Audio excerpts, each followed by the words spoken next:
Presented by माँ Durga music. ये टुटवा के मम्मी कतो गेली निकलू बाहर बजर खसवा आई तोरा मुंह के न फोड़ देलियो तब रौबो एने के ला खिसियाल छिए अरे कोरिया बा अपन बहुत तीत लगी हाउ आ दोसर के बहुत मीठ लगी हाउ ले ना भैया की भेल हो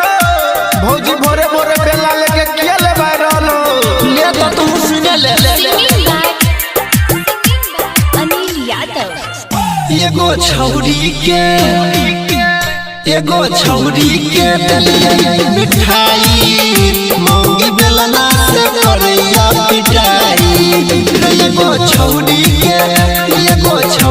के दलिया मिठाई मौगी बेलना से करैया पिटाई नहीं सुनैया बात खाली मारैया लात मांगी खाना दैया धमकाई मौगी बेलना से करैया पिटाई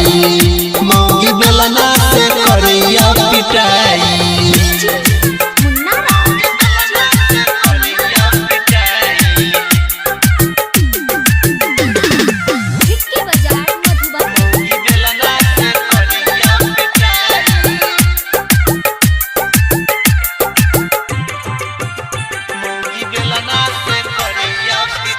फोटो रही मोबाइल में देखल लक यार हमर मौगी छैयरवा बड़ा होशियार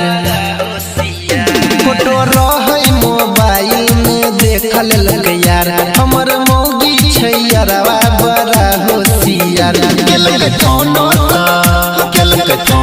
तो ललकई उठाई मौगी बेलना से करैया पिटाई एगो छौरी के दलिया मिठाई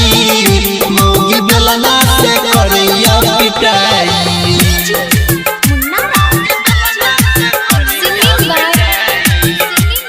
अनिल यादव।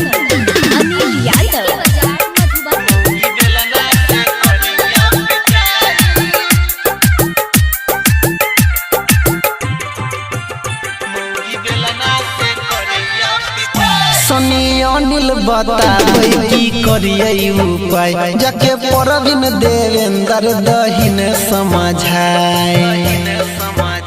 सनी